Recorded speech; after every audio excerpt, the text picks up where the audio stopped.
ഇന്നലെ വൈകുന്നേരം നല്ല മഴയായിരുന്നു കേട്ടോ. ഒരു അരമണിക്കൂറെങ്കിലും മഴ പെയ്തിട്ടുണ്ടാവും. അപ്പോൾ ഇന്ന് രാവിലെ എണീച്ച് നോക്കുമ്പോഴത്തേക്കും മുറ്റത്ത് ഇറങ്ങുമ്പോഴേക്കും എല്ലാം ചെടിയും പച്ചക്കറിയെല്ലാം നല്ല ഫ്രഷായിട്ടിരിക്കുന്നുണ്ട്. കാണാൻ നല്ല രസമുണ്ട്. ഇത് കാബേജ്, ഇത് നല്ല മൂത്ത് ഏകദേശം ടൈറ്റായിട്ട് വന്നു കേട്ടോ. പിന്നെ കോളിഫ്ലവറിൻ്റെ തൈ നട്ടിട്ടുണ്ടായിരുന്നു, അതിൽ പിടിച്ചിട്ടില്ല.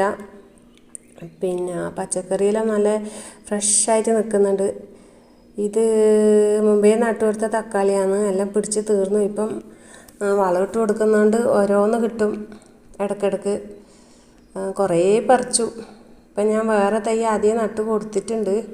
ഞാനിങ്ങനെ എപ്പോഴും എന്തെങ്കിലും നട്ടു കൊടുത്തുകൊണ്ടിരിക്കും. അപ്പം നമുക്ക് ഇടയ്ക്കിടയ്ക്ക് നമ്മളെ ഗാർഡനിൽ ഇങ്ങനെ എപ്പം പച്ചക്കറി കിട്ടിക്കൊണ്ടിരിക്കും. പിന്നെ മത്തൻ്റെ തൈ നട്ടു കൊടുത്തിട്ടുണ്ട്. ഇന്നലത്തെ മഴയത്ത് കറിവേപ്പിലെല്ലാം കണ്ട ഇങ്ങനെ ഒന്ന് വളഞ്ഞു പോയി, തലോട്ടായി. അതെല്ലാം ഒന്ന് പിടിച്ച് നേരെയാക്കി രാവിലെ തന്നെ. പിന്നെ മത്തൻ്റെ ഇല മാത്രം കിട്ടും, മത്തനൊന്നും പിടിക്കില്ല കേട്ടോ. ഇലയെങ്കിലും വെക്കാലോ, അത് വിചാരിച്ചിട്ടാണ് ഞാനിങ്ങനെ എപ്പോൾ എന്തെങ്കിലും ഇങ്ങനെ നട്ടു കൊടുത്തുകൊണ്ടിരിക്കും. അപ്പം നമുക്ക് ആവശ്യമായ എല്ലാ പച്ചക്കറികളും നമ്മളെ ഗാർഡനിൽ തന്നെ ഉണ്ടാക്കാൻ പറ്റും, കിട്ടുകയും ചെയ്യും. ഇതൊരു റംബൂട്ടാൻ്റെ തൈയാണ് കേട്ടോ. ഇത് ആദ്യമായിട്ടാണ് പൂക്കുന്നത്. കണ്ടോ, നല്ലപോലെ പൂത്തിട്ടുണ്ട്. നോക്കാം നമുക്ക് എങ്ങനെ ഉണ്ടാവുന്നു. പിന്നെ ഇത് എൻ്റെ വഴുതന ചെടി. നല്ല രസമല്ലേ കാണാൻ?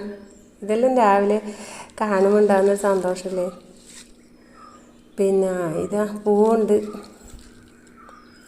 മഴ പെയ്തുകൊണ്ട് എല്ലാം ഭൂമിയെല്ലാം നല്ല പോലെ കുളിർത്തിട്ടുണ്ട്, നല്ല ഫ്രഷായിട്ടുണ്ട്. ഈവനിങ് എന്തെങ്കിലും ഒന്ന് നട്ടു കൊടുക്കണം.